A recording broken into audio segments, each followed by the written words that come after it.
आज की बात अब हर शाम सोमवार से शुक्रवार 8:30 बजे से।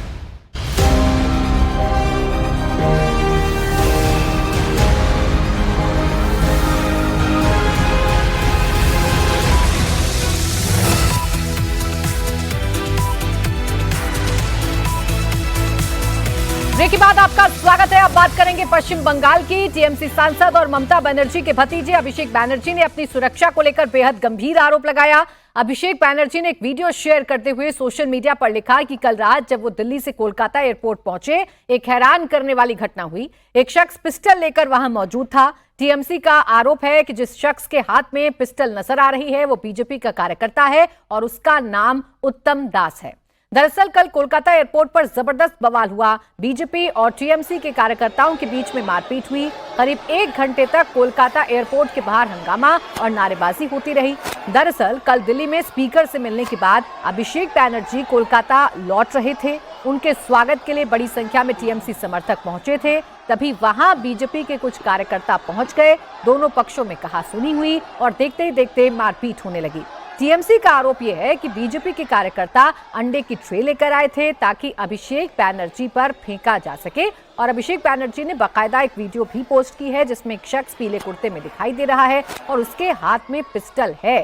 दावा यह किया जा रहा है कि बीजेपी का कार्यकर्ता है और अभिषेक बैनर्जी की जान लेने की मंशा थी। यह आरोप अभिषेक बैनर्जी ने लगाया है।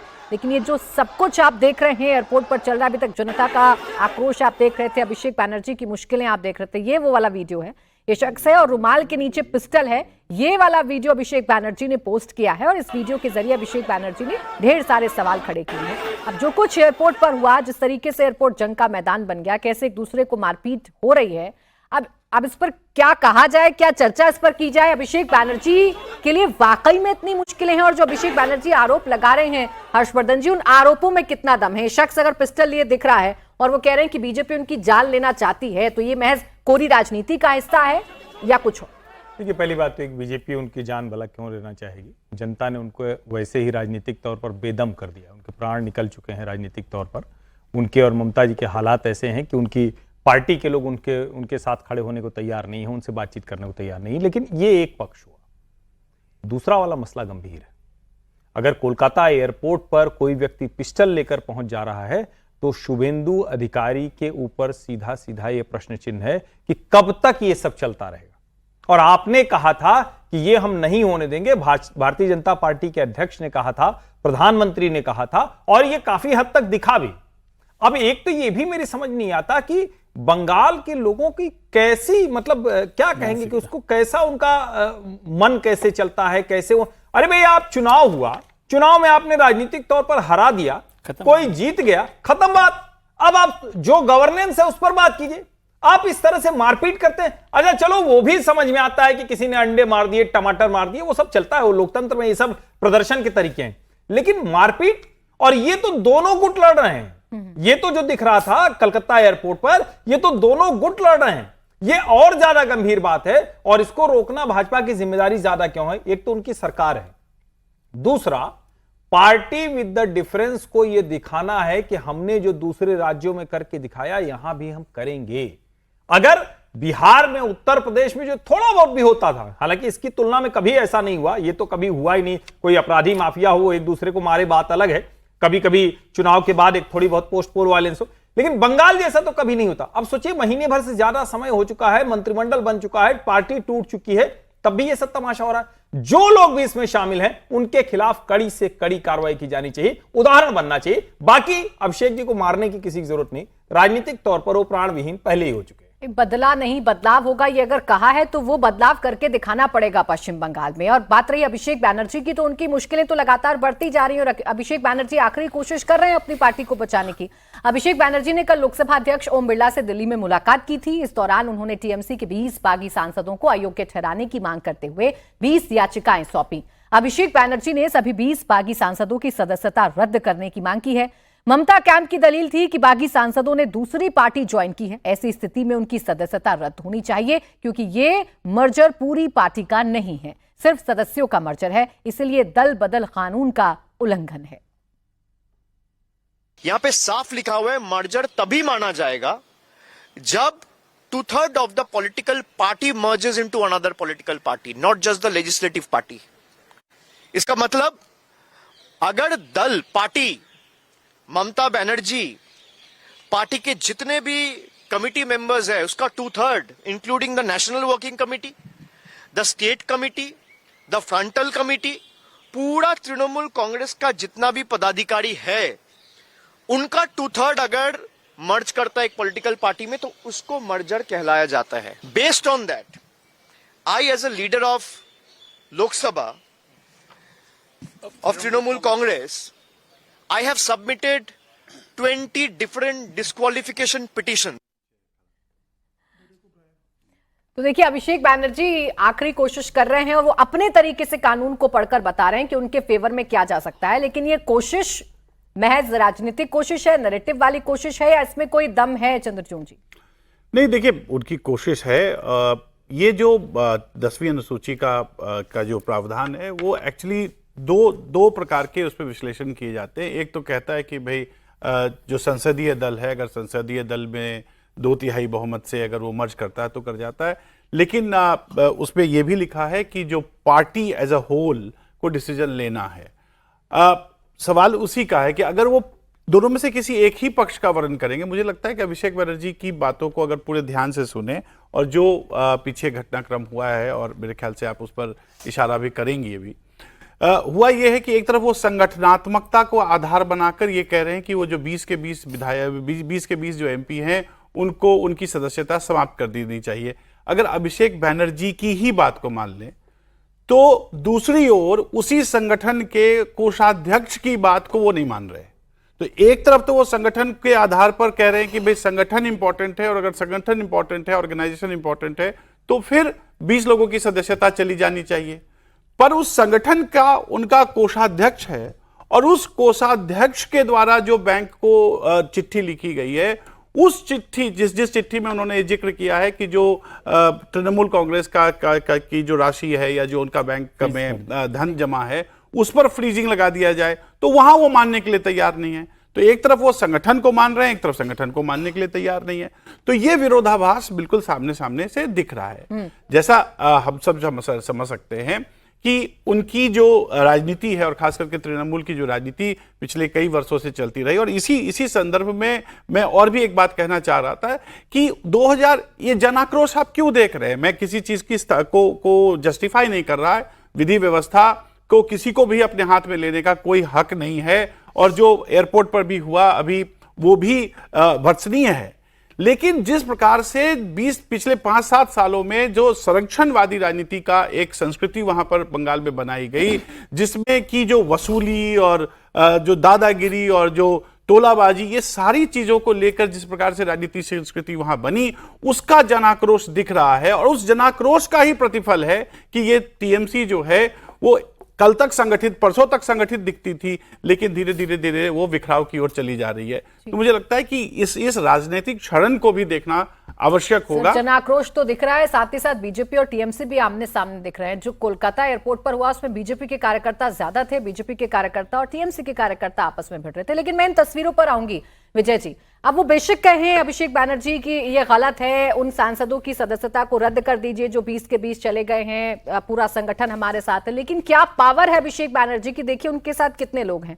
महुआ मोइत्रा नजर आ रही है, कल्याण बैनर्जी नजर आ रहे हैं और डेरेक ओब्रायन नजर आ रहे हैं. ये है इनकी ताकत. अब इतने से बचे हैं अभिषेक बैनर्जी. ऐसे में ये कोशिश जो वो कर रहे हैं ये महज आखिरी कोशिश है उनकी. क्या हासिल होगा? कुछ भी नहीं अभिषेक बैनर्जी को. वो अपना एक पार्लियामेंट्री प्रोसेस को इस्तेमाल कर रहे हैं, आर्टिकल 10 के पैरा 4 का इस्तेमाल कर रहे हैं, और उसको फैसला स्पीकर साहब को करना है.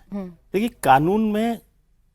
कानून पर्सपेक्टिव से चलता है, और आप कैसे डिफाइन कर रहे हैं. कानून तो वही होता है, दोनों वकील, दो पक्षों के वकील अपनी अपनी बात एक ही कानून पर करते हैं ना. कौन उस बात को कैसे कन्विंस कर सकता है, ये महत्वपूर्ण बात है, पहली बात.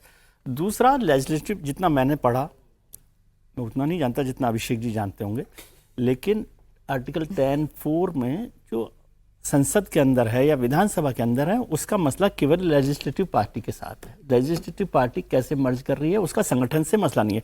संगठन का मसला चुनाव आयोग का मसला है, समझे.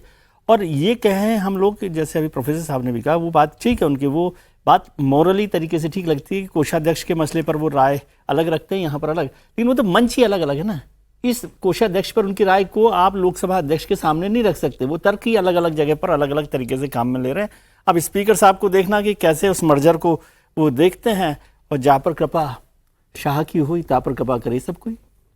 नहीं, देखिए, इस पर मैं फिर दोहरा रहा हूं और इसको बार बार कहना जरूरी समझता हूं। अगर 2/3 का कानून है तो पार्टी भी टूटेगी, विधायक भी जाएंगे, सांसद भी जाएंगे।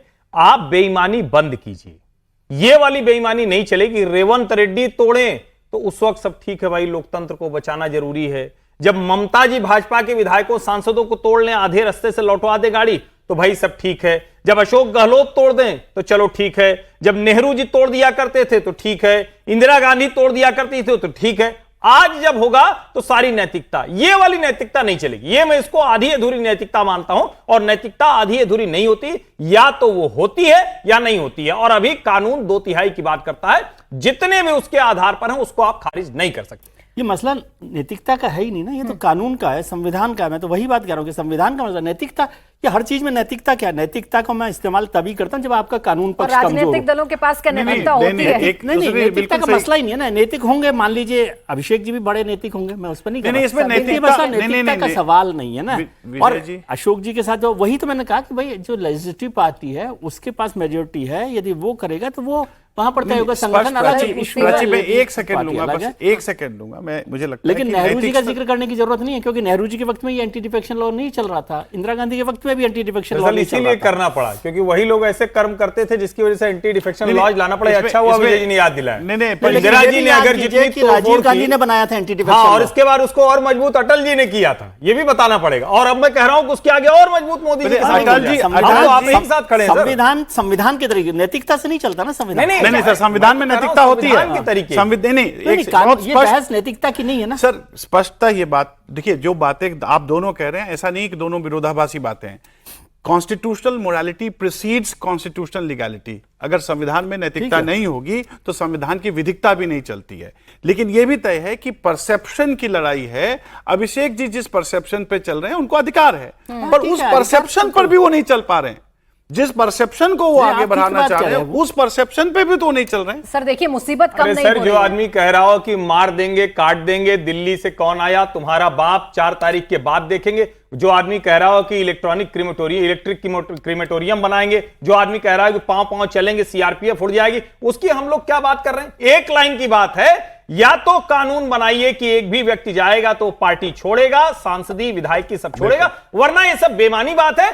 छत्तीसगढ़ 2001 में पूरा 12 विधायक लेके चले गए थे ना अजीत जोगी, छत्तीसगढ़ विकास परिषद बन गई थी, भाजपा टूट गई थी, तब कितने लोगों ने ये बात की थी। और मैं फिर कह रहा हूं, 1/3 जब बना तब की जरूरत थी, 2/3 तब की जरूरत थी, और आज की जरूरत है कि एक भी विधायक अगर टूटता है तो पार्टी छोड़े, सिंबल दूसरा ले, चुन कर आए। सर देखिए, मुसीबत कम नहीं हो रही है ममता बनर्जी की। टीएमसी में बगावत के बीच ममता बनर्जी को एक और झटका लगा। बाकी विधायकों की शिकायत और पूर्व मंत्री अरूप विश्वास की पहल के बाद एचडीएफसी बैंक ने तृणमूल कांग्रेस के 3 बैंक खातों को फ्रीज कर दिया है। बताया जा रहा है कि इन खातों में करीब 440 करोड़ रुपए जमा है। बाकी विधायकों ने अपनी शिकायत में आरोप लगाया है कि ये रकम कट मनी और भ्रष्टाचार से जमा की गई है। यानी पहले तो 80 में से 65 विधायक बागी हुए, फिर 28 में से 20 सांसद बागी हुए, और अब टीएमसी के 3 बैंक खाते भी फ्रीज हो गए हैं। यानी एक के बाद एक, समीर जी, मुसीबत ममता बनर्जी का पीछा नहीं छोड़ रही है। अब बैंक अकाउंट भी फ्रीज है। नहीं, ये तो होना ही था। जिस तरीके से पार्टी टूटी उसके बाद ये तय था कि भाई जो पार्टी की जो प्रॉपर्टीज है उसके ऊपर दावा पेश किया जाएगा। और ये कहा जा रहा था कि भाई जो बैंक अकाउंट में पैसा था उसमें से 4 तारीख को चुनाव परिणाम आने के बाद से जो पार्टी की टूट शुरू हुई थी उसके बीच में लगभग 65 से 70 करोड़ रुपया तमाम माध्यमों से निकाला गया। तो मुझे लग रहा है कि जो जिन्होंने बगावत की और जो पार्टी पर दावा करने वाले, उनको ये लग रहा होगा कि शायद अभिषेक बनर्जी और ममता बनर्जी ने अपने पार्टी अधिकारों का इस्तेमाल करते हुए पैसा निकाला होगा, और जो 400, 350, 400 करोड़ रुपया कहीं वो पूरा खाली ना हो जाए। तो मुझे लग रहा है अब पैसों की लड़ाई है, अभी अकाउंट सीज हो गया है, अभी मामला चुनाव आयोग जाएगा, हाई कोर्ट जाएगा, सुप्रीम कोर्ट जाएगा, तमाम लंबे वक्त की लड़ाई चलेगी कि पार्टी पे अधिकार किसका है, पैसों पे अधिकार किसका है, ये जायज है कि नाजायज है, तमाम चीज़ों पे चर्चा होगी। फिलहाल इसमें लंबा वक्त लगने वाला है। मुझे लगता है कि ममता बनर्जी ने भी अब कानूनी प्रक्रिया अपनाने की तैयारी शुरू कर दी है। लोकसभा स्पीकर से मिलना और ये देना जो उसी का एक स्टेप है कि भाई हमने आपको बता दिया था, आप लीजिए, उसके बाद हम कोर्ट के अंदर जाएंगे। तो मुझे लग रहा है ममता बनर्जी की परेशानी बढ़ेगी और ये आने वाले समय में चलेगा। जैसे शिवसेना के साथ चला रहा, जब शिवसेना टूटी तो उसका मामला में कोर्ट में गया, अभी तक फैसला नहीं आया। वैसा ही ये मामला अभी सुप्रीम कोर्ट, हाई कोर्ट में जाएगा। अभी चुनाव आयोग को तय करना है, उसके फैसले के खिलाफ ये लोग जाएंगे। तो ये लड़ाई तो अब कानूनी लंबी चलने वाली है। फिलहाल ममता बनर्जी जिस तरीके से पार्टी टूटी है, अब ममता बनर्जी की पूरी कोशिश होगी कि किसी भी तरीके से मैं पार्टी को बचा के अपने पास रख सकूं, सिंबल मेरे पास रहे, पार्टी का नाम मेरे पास रहे। अब ये जो 20 सांसद मिल गए, ये क्या हथकंडा अपनाते हैं, क्या जो टीएमसी के जो विधायक है वो मिलकर, लेकिन क्या क्या आसान है ममता बनर्जी के लिए? नहीं, चुनौती तो है ममता बनर्जी के सामने, लेकिन अभी भी ऐसा नहीं है कि ममता बनर्जी सारी बाजी हार गई है, ऐसा नहीं है। ममता बनर्जी ने, चूंकि शिवसेना जिस तरीके से हुआ, तो उसके बाद उनके जो लीगल एक्सपर्ट्स होंगे उन्होंने बताया होगा कि कौन कौन से स्टेप्स आपको उठाना है, कौन कौन से आपको नोटिस देना है, किसको निकालना है, पार्टी संगठन में क्या परिवर्तन करना है, कब व्हिप जारी करना है। ममता बनर्जी सारे लीगल प्रोसेस के हिसाब से अपने आप को मजबूत कर रही होगी। अभी समय बताएगा कि उसमें विपक्ष वाले किस तरीके से, जो विरोधी है वो क्या करते हैं। कोर्ट तय करेगा, चुनाव आयोग तय करेगा, उसके बाद तय होगा। फिलहाल ममता बनर्जी के लिए चुनौती बहुत बड़ी है।